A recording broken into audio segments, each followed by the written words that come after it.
Cek, ada suara? Ada. Aku tak mute Oke, ya. Hah? Aku tak mute dulu. Ya, Nanti kamu tinggal bilang next gitu aja. oke. Mulai. Assalamualaikum warahmatullahi wabarakatuh. Eh, Jadi dalam video kali ini, sebelum perkenalkan, nama saya Buana Putra Kartika dengan NIM G00230036 dari kelompok B3. Jadi di video kali ini saya akan mengerjakan labrak anatomi blok 1.2. Jadi di skenario kali ini ada seorang sepak bola terkenal bernama Bang Dodo. Baru-baru ini pindah ke klub bola karena uang, gitu kan. Dalam satu match, ia mengerang kesakitan karena terkena cedera ACL. Sebagai mahasiswa kedokteran 23 yang budiman, jelaskan tentang struktur yang ada di struktur yang terkait di kasus di atas. Yang pertama, apa saja os yang menyusun menyusun artikulasio terkait ACL injury. Yang B, apa saja ligamen-ligamen yang memperkuat artikulasio tersebut. C, apa saja otot dan tendon otot yang berperan dalam pergerakan struktur tersebut. Apa saja bursa khas yang ada pada struktur tersebut. E, apa saja arteri dan vena yang melewati struktur tersebut dan korelasinya. Jadi di situ ada normal ACL ya. Di yang atas itu ada os femur atau tulang paha dan ada os tibia dan os fibula di tulang betis dan tulang kering. Nah, di tengah-tengahnya terdapat anterior cruciate ligament atau ACL yang diderita oleh Bang Dodo itu sendiri. Di ACL sendiri terlihat perbedaannya. Ada normal ACL dan torn ACL. Nah, di torn ACL terlihat penghubung antara os femur dan os tibia terdapat perobekan ACL atau anterior cruciate ligament. Next,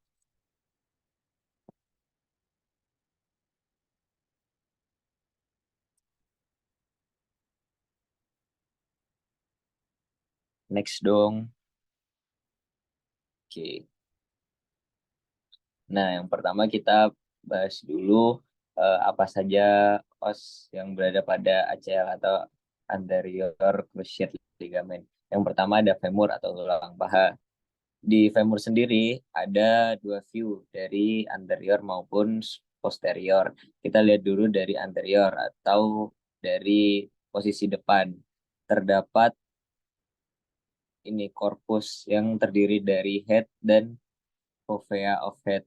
Terus di situ ada neck atau leher dari tulang femur itu sendiri.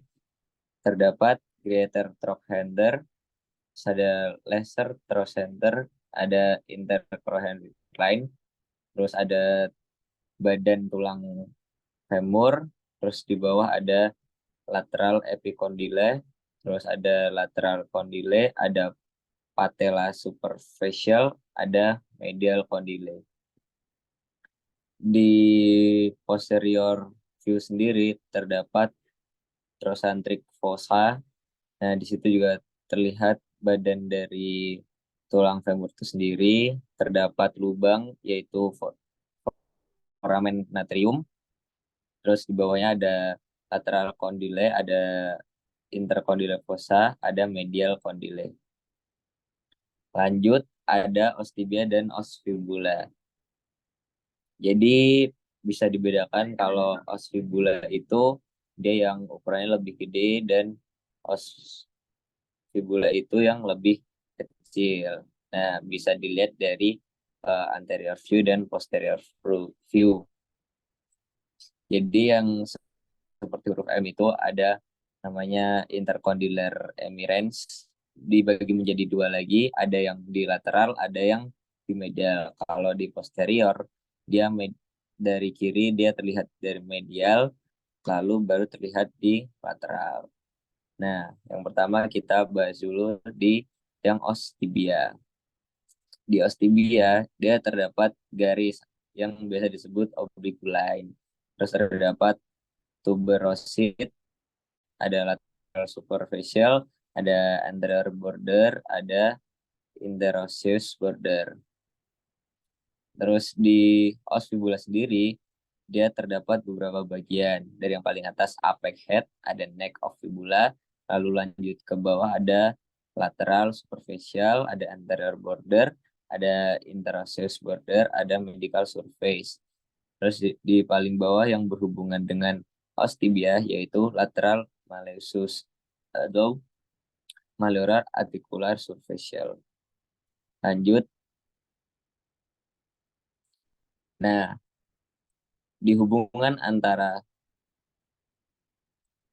Oke, di os femur sendiri yang berhubungan langsung dengan tulang selangkangan, terdapat nervus yang membentuk otot-ototnya. Yang pertama ada nervus femoralis untuk musculus ilia, iliasus, itu merupakan salah satu nervus yang paling besar di os femur.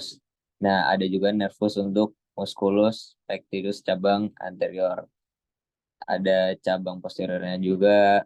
Lalu lanjut ke bawah ada ramus cutaneus anterior. Nah, terdapat dua cabang di ramus cutaneus anterior. Lalu turun ke bawah lagi ada musculus adductor longus. Dia musculus yang paling dalam di paha. Lalu ada musculus adductor mangus, ada musculus gracilis, ada nervus saphenus, lalu ada musculus vastus lateralis, ada musculus rector femoris, ada musculus famus medialis, ada musculus sartorius, dan yang berhubungan dengan os tibia dan fibula yaitu pes anserinus dan nervus saphenus. Lanjut.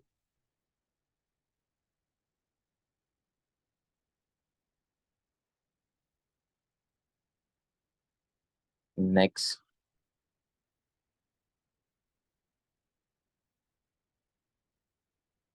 Oke, sekarang kita bahas ligamen apa yang ada di ACL tadi atau anterior cruciate ligament.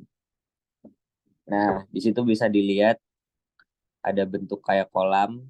Nah, itu namanya plica synovialis infrapetalis.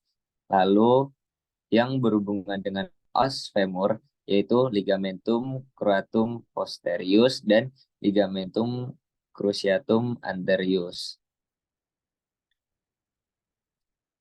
Lanjut.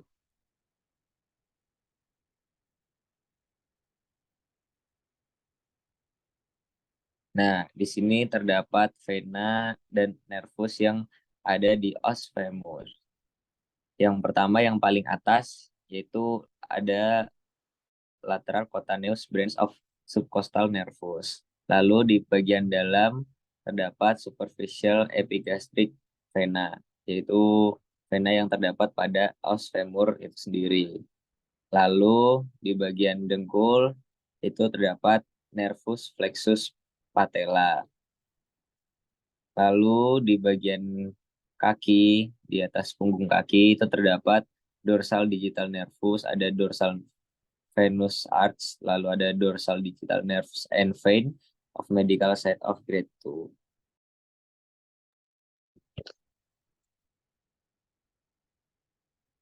Oke, next.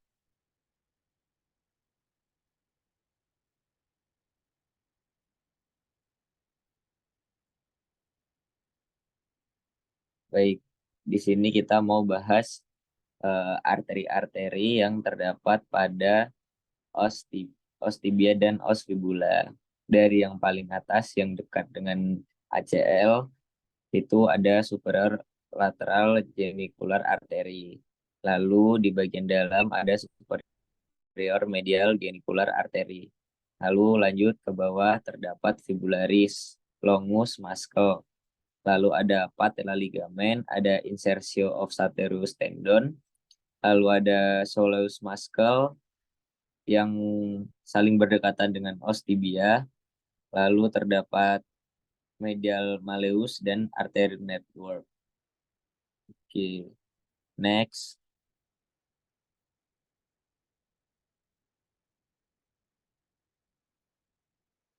Nah, kita lanjut ke skenario kedua. Seorang pemain tenis mengalami cedera pada lengan atasnya. Hal ini menurut dokter pemeriksa berpengaruh ke sebuah bangunan syaraf pada ujung lengan bernama plexus brachialis. Sebagai mahasiswa kedokteran Budiman yang belajar anatomi, coba jelaskan tentang plexus brachialis.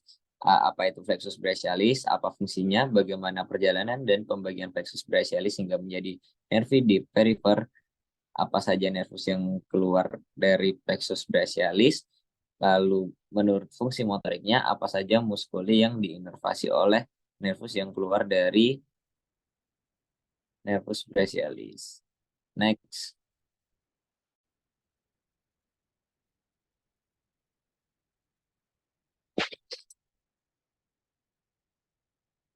Nah, di sini ada tabel-tabel muskuli regiodeltoid.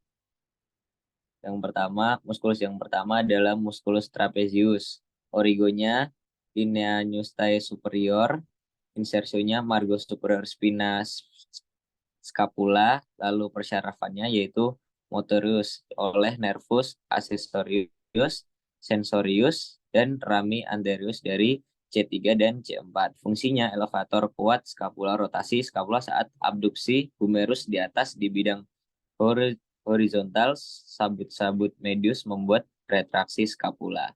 Lalu ada musculus deltoideus, ada levator scapula, ada rhomboideus minor, ada rhomboideus mayor, lalu ada supraspinatus, ada infraspinatus, ada teres minor, teres mayor, terdapat caput longus, musculus triceps brachii, lalu ada musculus pectorius mayor, ada subsclavia, lalu ada pectoralis minor. Next.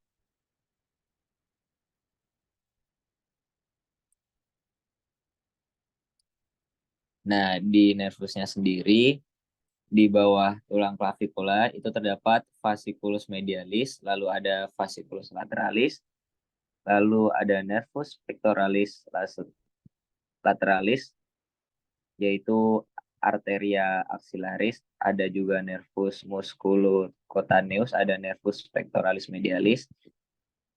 Jadi semua itu muskulusnya menjadi satu, yaitu triceps brachii dengan origo caput longum tuberculum infraglenoid scapula dengan insersio olecranon dengan persyarapan nervus C6, C7, dan C8.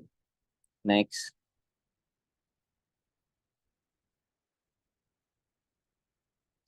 Nah, dilihat dari posterior atau dari belakang, dari atas itu ada superior trapezius yang di bagian kepala belakang. Lalu ada rhomboid minor yang lebih kecil, ada rhomboid mayor yang lebih besar. Lalu di bagian skapula atas itu terdapat deltoid atau musculus deltoideus. Lalu ada yang berbentuk trapezium itu adalah musculus trapezius. Oke, next.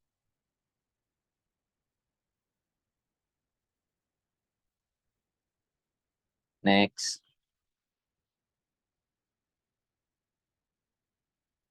Baik.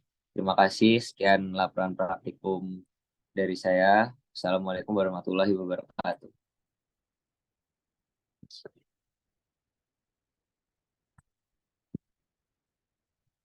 Udah.